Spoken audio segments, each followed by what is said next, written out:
구약의 이스라엘 백성들은 이제 죄를 해결하는 방법이요.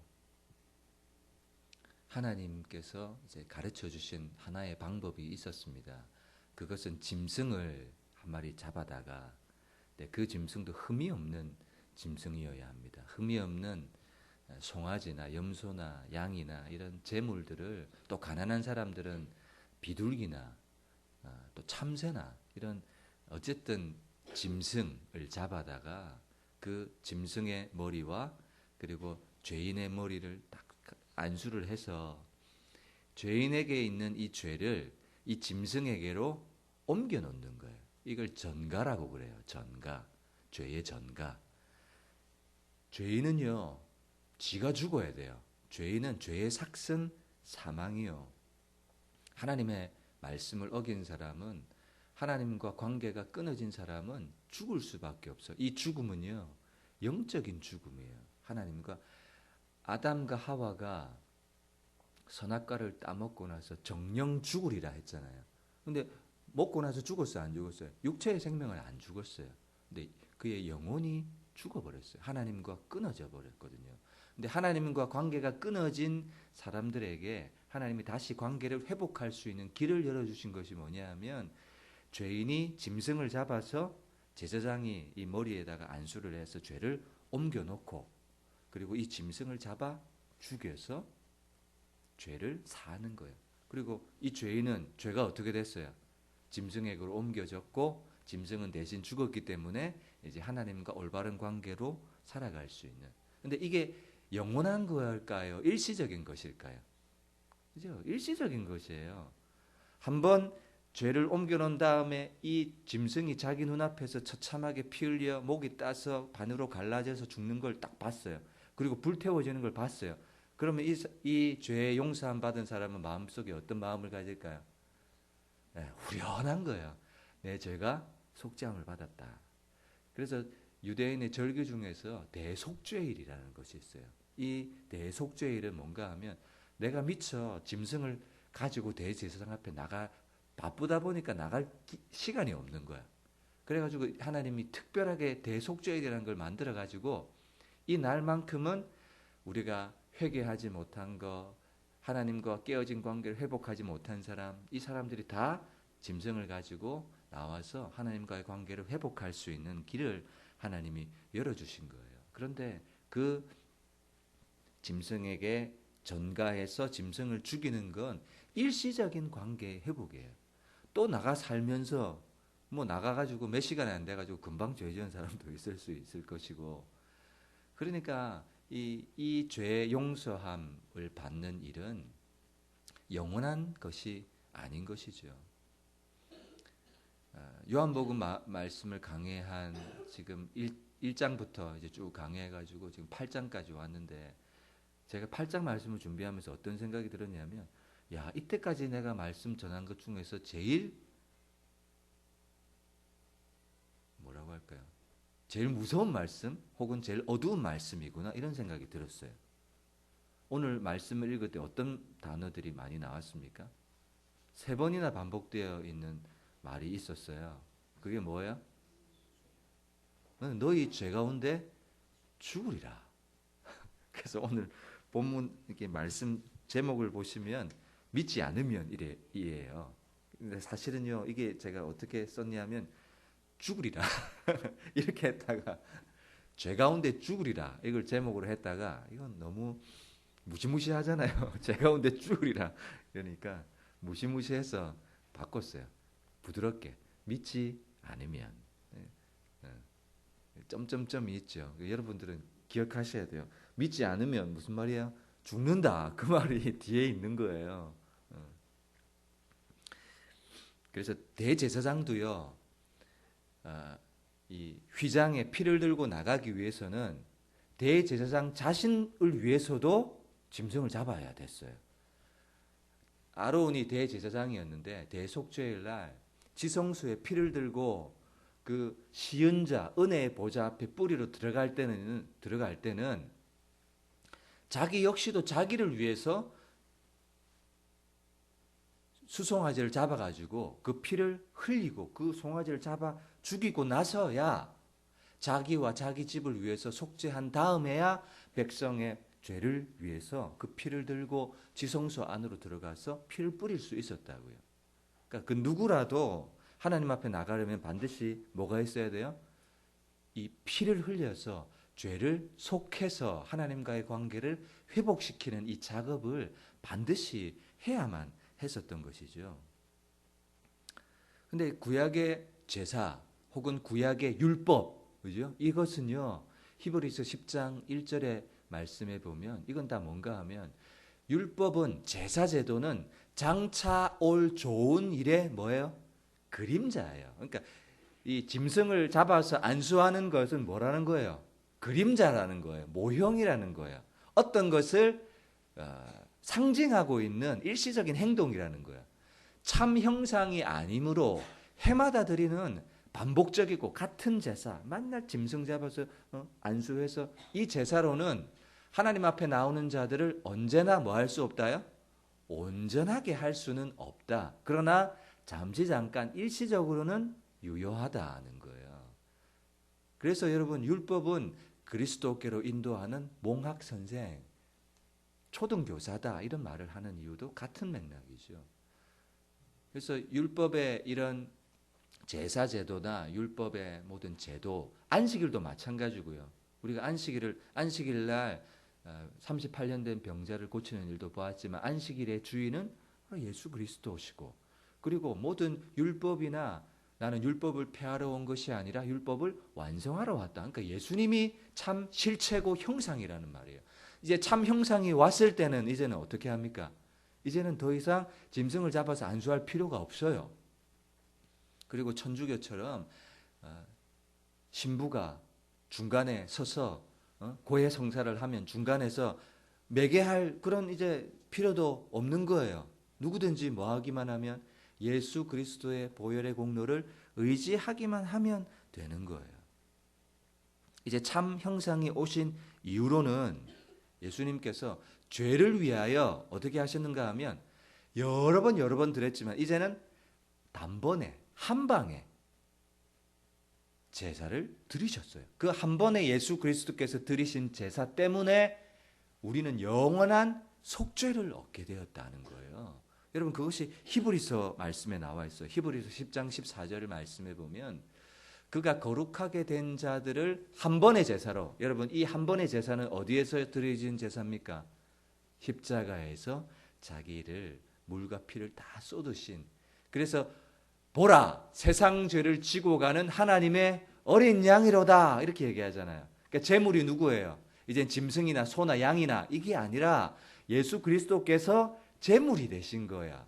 예수님께서 어린 양, 온전한 제물이 되셔서 그가 십자가에 죽으시고 반으로 쪼개지셔서, 여러분 광야에서 물이 나왔다고 했잖아요. 그 물은 반석은, 쪼개진 반석은 누구라고 했어요? 예수 그리스도라는 거예요. 그가 거룩하게 된 자를 한 번의 제사로 온전하게 하셨느니라 이렇게 말씀하고 있는 것이죠.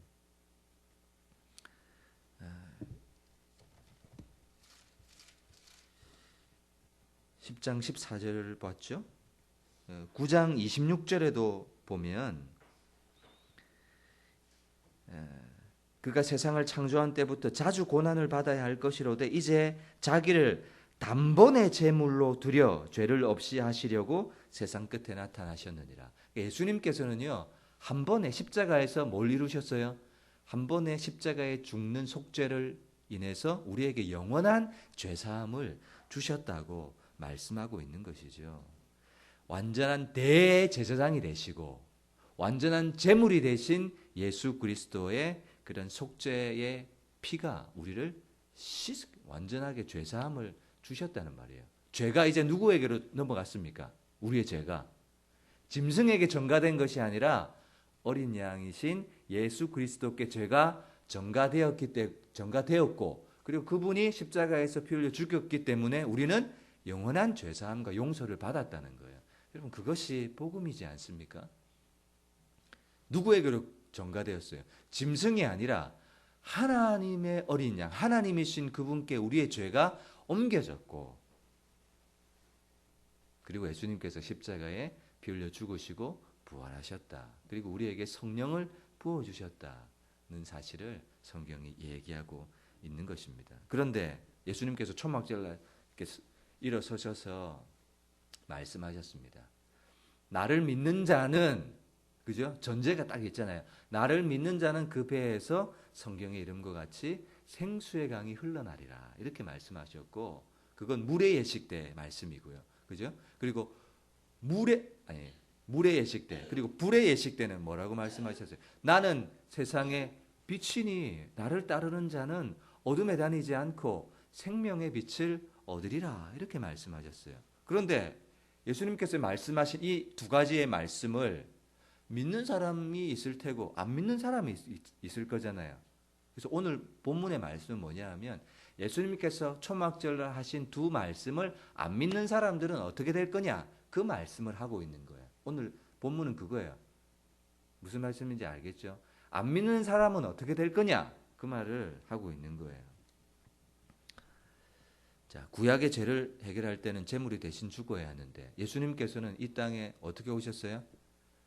세상 죄를 지고 가는 하나님의 어린 양으로 나는 생명의 떡이다. 나를 먹어야 된다. 나는 세상의 빛이다. 나는 반석에서 쪼개진 자다. 그래서 내가 너희에게 물을 줬다. 이 사실을 안 믿는 거예요. 그러면 뭐가 안 됩니까? 죄의 전가가 안 되는 거예요. 그 사람에게는. 예수님이 지금 오셨잖아요. 예수님이 참 형상과 실체로 오셨다고요. 이제는 죄를 용서받는 방법이 누구에게로 죄가 넘어가야 돼요? 예수 그리스도께로 죄가 넘어가야 돼요. 근데 세상에 빛이시고 육체를 쪼개서 우리에게 생수를 주시고 산떡이 되시고 그 분을 믿지 않고 받아들이지 않으면 뭐가 안 돼요? 죄의 전가가 안 돼요. 여전히 어떤 방법을 써야 돼요?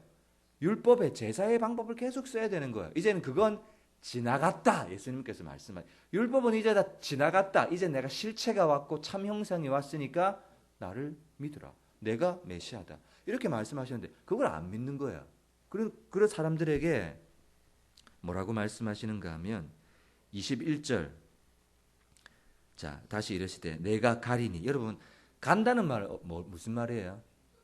십자가에서 죽는단 말이에요. 어디 뭐 서울 가고 부산 가고 이렇게 지역으로 간다는 얘기가 아니라 간다는 말은 예수님께서 십자가에 죽으신다. 이제 6개월이 지나서 6월절이 되면 예수님께서 십자가를 지신다 그 말이에요. 내가 가리니 너희가 나를 찾다가 너희 죄 가운데서 죽겠고 너희가 나를 찾다가는 무슨 말이에요? 이 사람들은 계속해서 오실 메시아를 기다렸어요. 여전히 예수님께서 십자가에 죽으시고 장사되시고 부활승천하셨음에도 누구를 기다려요? 여전히 메시아를 기다리는 거예요. 어떤 메시아? 자기 기대를 채워줄 메시아, 자기를 만족시켜줄 메시아, 정치적인 메시아, 모세와 같은 메시아, 떡을 줄 메시아, 이 메시아를 계속 기다리는 거예요. 그런데 결국은 기다리다가 참 형상 실체 만나지 못하고 어떻게 돼요? 죄 가운데서 죽을 거다. 그게 첫 번째고 두 번째는 내가 가는 곳에는 너희가 오지 못하리라. 자, 예수님 어디 가십니까? 십자가 죽으시고 어디로 가세요?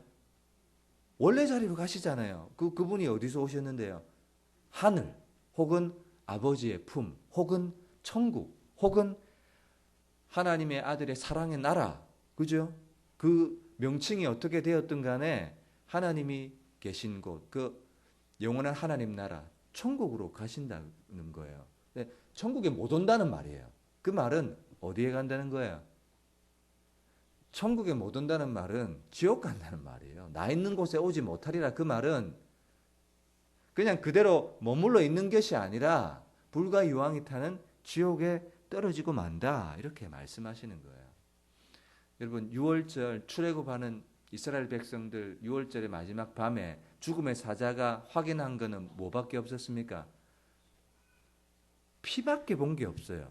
피가 발렸으면 넘어가고 피가 안 발렸다 그러면 죽음의 사자가 임하고 피 한 가지밖에 없는 거예요. 여러분 우리가 죄사함을 얻고 영원한 하나님 나라에 들어가고 영생을 얻는 것은요. 누구의 가문인가? 여러분 저는 박씨잖아요. 밀양박이에요. 파를 또 따져보니까 저는 뭐 예전에 물어봤던 때가 있었는데 파가 뭐냐 하면 쫄짱파래요. 박씨 중에서 쫄짱파가 있나 봐요. 그런 혈통도 우리에게는 문제가 안 돼요. 어떤 파냐, 뭐 김씨가 어떤 김씨냐, 양반 가문이냐, 상놈 가문이냐, 이건 전혀 해당이 없어요. 뭐만 있으면 돼요? 어린 양의 피가 있느냐, 보혈의 공로로 죄사함을 받았느냐, 그것만이 우리에게 필요한 것이죠. 근데 예수를 메시아로 받아들이지 않을 때 가장 큰 문제는 죄가 해결될 수 있는 방법이 없어요. 죄가 전가될 방법이 없는 거예요. 한 번 죽는 것은 사람에게 정해진 것이요 그 이후에는 심판이 있으리니, 이 심판을 해결할 수 있는 유일한 해결책으로 하나님께서는 예수 그리스도를 우리에게 주신 것이고, 그 이름을 믿지 않으면 방법이 없는 거예요. 유일한 해결책, 딱 한 가지의 해결책이 예수 그리스도의 십자가의 죽음이에요. 근데 전가가 안 되면 누가 감당해야 돼요? 지가 감당해야죠. 근데 지가 감당할 수 있는 방법은 뭐예요? 지가 죽는 것밖에 없어요. 간단해요. 전가해서 믿고 살든지, 네가 감당하든지, 네가 감당해서 죽든지, 믿고 살든지, 믿지 않고 죽든지. 좁은 길 아니면 넓은 길이고, 영생길 아니면 사망의 길이고, 딱 두 가지예요. 여러분, 이거 아니면 저거예요. 성경은 명확해요. 믿으면 이렇게 될 수도 있고 이렇게 안 될 수도 있고, 이게 아니에요. 믿으면 이 길이고 안 믿으면 이 길이지. 또 안 믿으면 말이야 이렇게 되고 이렇게 복잡한 이야기 아니에요. 믿으면 영생, 안 믿으면 딱 간단해요. 딱 간단해요. 누구라도 딱 듣고 알아차릴 수 있도록, 반응할 수 있도록. 그래서 명확한 거예요. 믿을래 안 믿을래? 영접할래 안 영접할래? 그거밖에 없어요. 그래서 복음의 성격 자체가요, 복음을 전하면 항상 뭐 하게 돼 있어요? 초청하게 돼 있어요. 복음은 항상 초청해요. 자, 들었다. 오지 않래? 믿고 순종하고 이 좁은 길로 들어올래? 양의 문으로 들어올래? 아니면 그냥 네가 살던 넓은 길로 그대로 살래? 이거죠. 회색 지대는 없어요. 왼쪽 다리 한 개 놓고 오른쪽 다리 한 개 놓고 그러면 찢어져요. 그래서 어린 양의 피를 하나님께서 확인하신다는 거예요.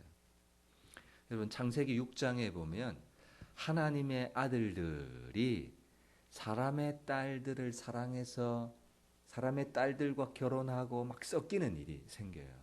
그러니까 하나님의 아들들이라는 것은 하나님을 예배하고 하나님을 경외하고 하나님 여호와의 이름을 부르는 그런 사람들이죠. 아벨이 믿음의 제사를 드렸어요. 그죠? 그게 하나님의 아들들의 특징이에요. 그리고 가인이 아벨을 돌로 죽이고 말했죠. 그 다음에 아벨을 대신해서 누구를 주셨어요? 셋을 주셨어요. 그리고 셋이 누구를 낳았어요? 생각이 안 나요. 그때야 비로소 여호와의 이름을 불렀더라. 에노스를 낳고, 셋이 에노스를 낳고, 그때야 비로소 사람들이 여호와의 이름을 불렀더라. 그러니까 아벨의 가문, 셋의 후손들은 하나님을 예배하는 하나님의 아들들이에요. 그리고 에녹은 몇 년 동안 하나님과 동행합니까? 몇 년이에요?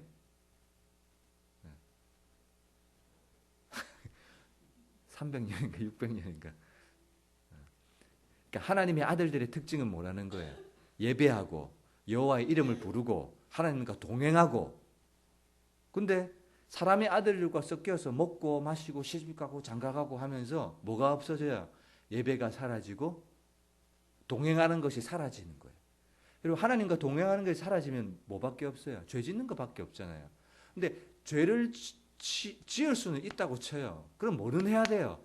죄를 해결해야 되잖아요. 근데 예배도 사라지니까 뭐 할 수 있는 방법이 없어요. 하나님과 관계를 회복할 수 있는 방법까지도 끊어져 버린 거예요. 그러니까 뭐가 임해요?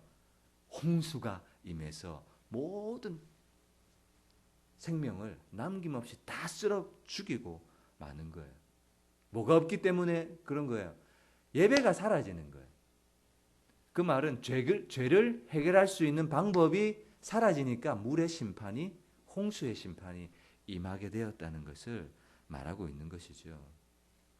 그래서 사람의 죄악이 세상에 가득함을 인해서 하나님이 물로 심판하시기로 작정하셨다는 거예요. 사람의 죄악이 세상에 가득해요. 근데 해결을 할 수 있는 유일한 방법이 있어야 되잖아요. 그게 제사 제대였고 짐승에게 안수해서, 그래서 노아 방주 안에 짐승을 태우는데 어떤 짐승을 태웁니까? 암수 정결한 짐승, 부정한 짐승. 근데 정결한 짐승은 왜 태워요? 왜 방주에 왜 실어요? 그 안에서도 제사하고 예배하려고, 하나님과의 올바른 관계를 맺으려고 그렇게 짐승을 태우는 거예요. 부정한 짐승으로는 예배 안 드리고 암수 7쌍씩을 딱 태우는 거죠. 근데 하나님의 아들들의 특징이에요. 죄를 해결할 수 있는 방법을 가진 사람들. 근데 하나님은요, 죄를 내버려 두십니까? 하나님은 죄를 내버려 두시지 않아요. 죄인을 내버려 두시지 않아요. 하나님은 반드시 심판하세요. 왜냐하면 하나님은 죄와 공존할 수 없는 분이시기 때문에. 그래서 오늘 말씀에도 보시면 이제 6개월이 지난 6월절이 되면 예수님께서 십자가 죽으시고 부활하시고 승천하시고 아버지께로 가면 나를 찾다가 이제는 너희가 나를 뭐 할 수 있는 기회, 믿을 수 있는 기회, 받아들일 수 있는 기회가 없어요. 그래서 죄 가운데 죽겠고, 이 말은 더 이상 구원을 얻을 기회는 없다. 생명을 얻을 수 있는 기회는 이제는 없다. 말씀하시는 거예요. 우리 찬송 아까 521장 찬송 드렸죠. 한 번 닫힌 구원의 문 또 열려지지 않으리. 예수님을 믿을 수 있고 영접할 수 있고 받아들일 수 있는 기회는 우리 콧구멍에 숨이 들어갔다 나갔다 할 때뿐이에요. 호흡이 끊어지면 더 이상 기회는 없고 죄 가운데 죽으리라. 죽으리라 밖에 없는 거예요. 그래서 어떻게 하든지 이 땅에 살아있는 동안 복음을 전하기를 애써야 돼요. 예수님도 어떻게 복음을 전하시냐면 사람들이요 계속해서 25절 그들이 말하되 내가 누구냐? 이 성경에는 한 번 이렇게 내가 누구냐 물었지만 계속해서 미완료형으로 써서 계속해서 묻는 거예요. 네가 누구냐? 네가 누구야? 네가 누구야? 계속해서 묻는 거예요. 나는 처음부터 너희에게 말하여 온 자니라. 예수님께서 뭐라고 하셨어요? 나는 세상의 떡이다. 참떡이다. 나를 먹어라. 내 피를 마셔야 된다. 내 몸이 쪼개진 반석에서 물이 나왔다. 성령을 내가 줄 거다. 내가 세상의 빛이다. 계속해서 말씀하셨잖아요. 26절 내가 너희에게 대하여 말하고 판단할 것이 많으나 예수님께서도 하실 말이 많아요. 야 이 돌대가리야. 야 이 닭대가리야. 할 얘기 참 많아요. 그죠? 왜 이렇게 못 알아먹냐? 이 바보야. 할 얘기 많아요. 판단하고 정죄할 거 얼마나 많겠습니까? 그런데 예수님 그거 안 한다는 거예요. 왜요? 나를 보내신 이가 참되시면 내가 그에게 들은 것을 세상에 말하노라. 예수님은 지금 뭐밖에 안 하는 거예요? 예수님은 이 세상에 잃어버린 자들을 찾아서 구원하고 생명을 얻게 하는 그 일을 하려 오셨기 때문에 중요하지 않은 일은 뒤로 싹 빼버리는 거예요. 그리고 뒤에도 보면 29절에도 보면 그가 기뻐하시는 일을 행함으로, 예수님은 아버지가 기뻐하시는 일을 하는 거예요. 아버지가 기뻐하시는 일은 막 둘이 싸우고 정죄하고 판단하고 야, 왜 못 알아듣냐 이렇게 다투는 일을 아버지가 기뻐하시는 것이 아니라 아버지는 뭘 기뻐하세요? 오직 잃어버린 영혼들을 향해서 참고 인내하고 사랑하면서 복음을 전해서 어쨌든 나를 믿는 자는 그 이름에 생명을 얻고 그 배에서 생수가 흘러넘치는, 그리고 빛에 다니게 하는 이런 일을 예수님께서 하시기를 원하셨던 거예요. 그런데 사람들은 계속해서 빈정거리는 거예요. 22절에 보면 내가 가는 곳에는 너희가 오지 못하리라 하니 그가 자기를 자살하려고 그러나, 계속 빈정거리고 못 알아듣고. 그래서 23절, 24절 이것도 보세요. 이것도 중요한 말씀입니다. 예수께서 이르시되 너희는 아래에서 났고, 이 소속과 정체성, 근원지가 어디인지를 보여주는 거예요. 너희는 아래는 어디입니까? 세상, 어두운 세상. 너의 출생과 근원은 이 어두운 세상이 너의 근원지고 출생이다. 근데 나는 위에서 났다. 하늘에서 났다. 하나님으로부터 났다. 죄와 상관없이 왔다는 거예요. 너희는 아래에서 속하였기 때문에, 여러분, 아래에서 속한 사람은 어떻게 삽니까? 야, 나 이런 사람들이 있어요. 나 돈 별로 안 좋은데, 세상의 성공 별로 안 좋은데, 아유, 나 그렇게 안 살고 싶은데 어쩔 수 없어. 여러분, 그런 게 아니에요. 내가 그렇게 안 살고 싶은데 그렇게 산다. 이게 아니라, 아래에서 난 사람들은 그렇게 살 수밖에 없어요. 자기가 안 살고 싶은데, 아이고, 어쩔 수 없다, 내가. 그래서 사는 게 아니라, 아래에서 태어나고 소속이, 근원지가 거기인 사람은 어떻게 살아갈 수밖에 없어요? 이 세상에 먹을 것, 입을 것, 마실 것, 육신의 쾌락과 정욕, 안목의 정욕, 육신의 정욕, 이생의 자랑을 따라 살아갈 수밖에 없는 거예요. 그렇게 따라 그것을 추구하며 살다가 결국은 뒤진다 그 말이에요. 그게 뭐의 운명이에요? 이 땅에서 난 사람들의 운명, 이 소속, 땅에 소속을 둔 사람들의 결과라는 거예요. 근데 나는 다르다. 나는 하늘에서 왔다. 나는 죄와 상관없이 왔다. 예수님 그렇게 말씀하시는 거예요. 여러분, 세상에 속한 사람의 운명은요, 어떻게 보면 결정되어져 있다고 봐야 돼요. 얼음판 위를 어떤 사람이 걸어갑니다. 근데 걸어가는데 지지직 걸어요.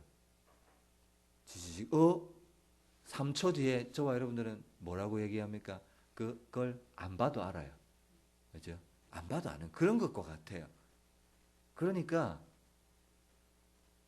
복음을 전해서 받아들이는 사람들이, 아이고 목사님 제가 너무 바빠요. 안 받아들이시는 분들의 대부분 핑계가요, 아이고 바빠요. 시간이 없어요. 이거 끝나면, 근데 뭐 오늘 죽을지 내일 죽을지 어찌합니까? 내일도 한 시 앞도 모르는 것이 인생인데,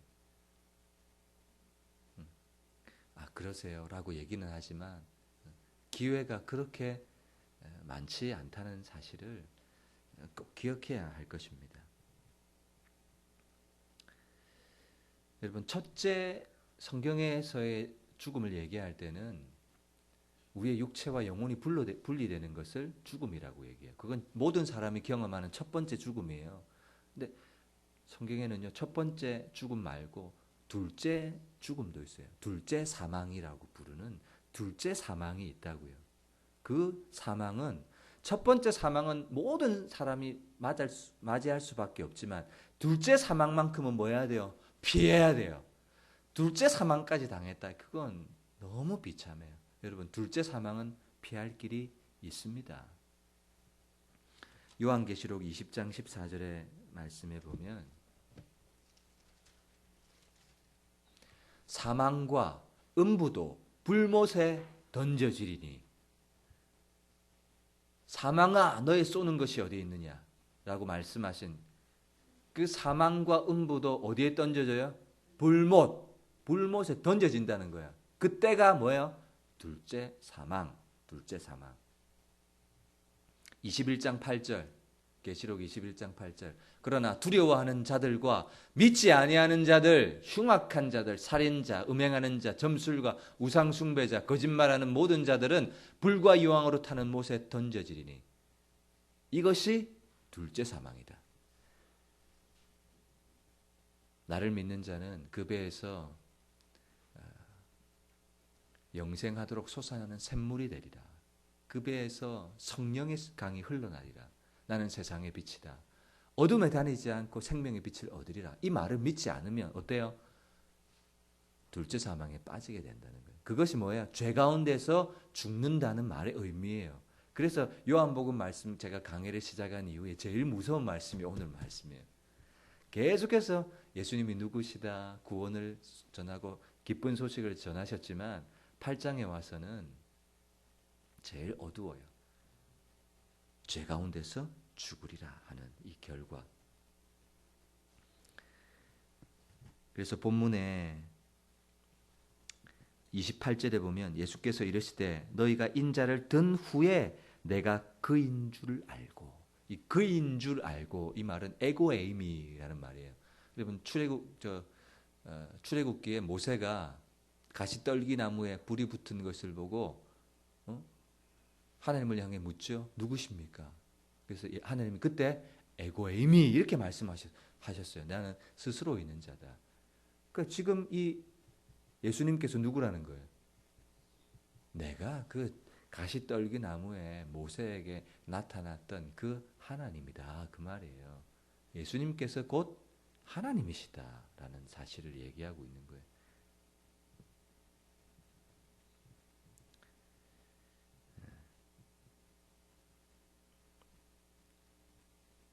내가 그인 줄 믿지 아니하면, 그인 줄 알지 아니하면 세상에서 죄 가운데 죽으리라. 그래서 여러분 유일하게 사는 길은 뭐밖에 없습니까? 어두운 세상에 죄악의 빛으로 오시고 생명의 떡으로 오신 예수님을 믿고 받아들이는 것 외에는 길이 없는 거예요. 그래서 믿지 않으면 지옥, 믿으면 천국, 믿지 않으면 둘째 사망, 믿으면 영생. 여러분 요한복음 3장에도 보면 3장 36절인가요? 아들을 믿는 자에게는 뭐가 있어요? 영생이 있고 아들에게 순종하지 아니하는 자는 영생을 보지 못하고 도리어 하나님의 진노가 그 위에 머물러 있느니라. 이 말이 살얼음을 걷는 것과 똑같은 그림이에요. 하나님의 진노가 지금 어디에 있어요? 자기 머리 위에 이렇게 막 흔들거리고 있는 거예요. 이거 나중에 어떻게 돼요? 살얼음 걸으면 나중에 어떻게 돼요? 이 똑같은 그림이에요. 똑같은 그림. 그것이 곧 둘째 사망에 빠지게 되는. 여러분 주일에 하나님의 말씀은요, 우리에게 생명을 주고 자유를 주고 회복을 주고 다시 살게 하고, 그죠? 그런 기능도 있습니다. 그러나 하나님의 말씀의 반은 살리고 치유하고 회복의 말씀도 있지만 또 반은 뭐가 있어요? 경고가 있는 거예요. 경고. 우리를 자각시키는 말씀. 늘 주일에 나와가지고 좋은 말씀만 들어요. 10가지가 다 나를 내 길을 만족시키는 말씀. 좋다. 그래서 하나님 은혜를 주세요 라고 하지만 때를 따라서는 어떤 말씀도 필요해요? 죄 가운데서 죽으리라. 이 말은 우리를 뭐하게 합니까? 우리를 다시 자각시키고 우리를 다시 살아나게 하는 거예요. 뭐 해야 되는? 믿지 않는 우리 사랑하는 친척, 가족, 자녀들에게 복음을 전해야 될 사명이 내 안에 있다는 것을 불을 탁 지펴놓는 그런 말씀이에요. 아, 이건 나와 상관이 없구나. 그렇게 듣는 것이 아니라 예수님도 그가 기뻐하는 일을 행함으로 나를 혼자 두지 않는다 그러잖아요. 그러니까 우리도 뭐 해야 돼요? 하나님이 기뻐하는 일을 행할 때 누가 함께 하세요? 하나님이 나와 함께 하신다는 거예요. 예수님이 그렇게 사셨다는 거예요. 그래서 우리의 사업의 현장 가운데서도 뭐 하는 거예요? 이 사업의 기업을 통해서 복음을 전할 수 있는 도구로 생각하는 이유가 바로 그거잖아요.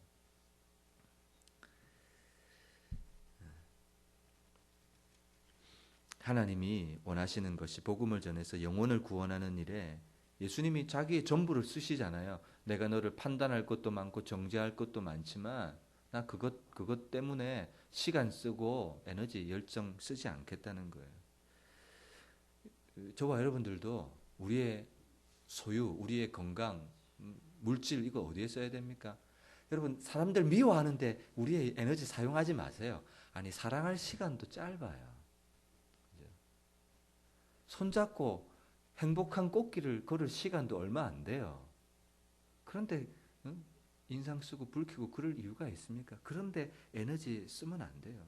미워하고 우리의 육체의 정력을 채우는데 우리의 돈 이런 거 많이 쓰지 마세요. 우리가 정말 행복할 때는 우리가 누릴 때 그건 행복은 얼마 안 가요. 얼마 안 가요.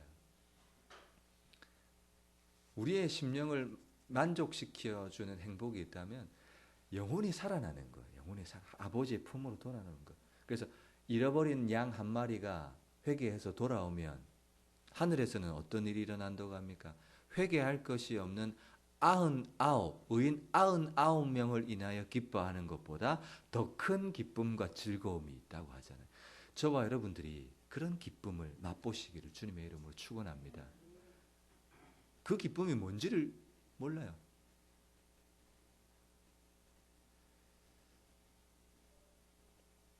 저희 어머니도 지금 창원에 있는 동력교회에 예배를 드리시는데 저희 어머니가 불신자셨어요. 완전히 불신자셨어요. 저희 어머니의 그러니까 저희 할머니가 남녀호랑갱이 하는 그걸 신봉하셨던 호랑이 신도셨거든요. 그래서 저희 어머니도 완전히 불신자셨어요. 그래서 저와 저희 형님이 저희 형님이 초등학교 3학년 때, 저희는 초등학교 1학년 때 영광교회를 처음 만나서 교회를 다니는데도 가지 마라 그러고 공부해라 그러고 신학교 갈 때도 방해하고 못 가게 하고 막 그러다가 몇 년을 기도했는지 몰라요. 어머니의 구원을 두고 형제가 5년 넘게 기도했어요. 5년 넘게. 그러다가 이제는 그렇게 신실한 그리스도인은 아니지만 지금 만들어가고 있는 그런 과정에 있습니다. 그래도 감사하죠. 왜냐? 둘째 사망에는 빠지지 않았다. 이런 생각이 드는데 이제는 사명자로 복음의 일꾼으로 훈련받고 세워지기를 기도하고 있습니다. 영원히 돌아올 때 느껴지는 이 기쁨을 저와 여러분들이 맛보았으면 좋겠습니다. 그래서 추수감사 주일 맞이할 때 하나님 앞에 우리가 드려야 될 예물, 물질도 있지만 사도 바울은 이방인을 제물로 하나님 앞에 드리는 것이 합당하다 이렇게 영혼을 하나님 앞에 드리겠다는 거예요. 그것이 소중하기 때문이죠.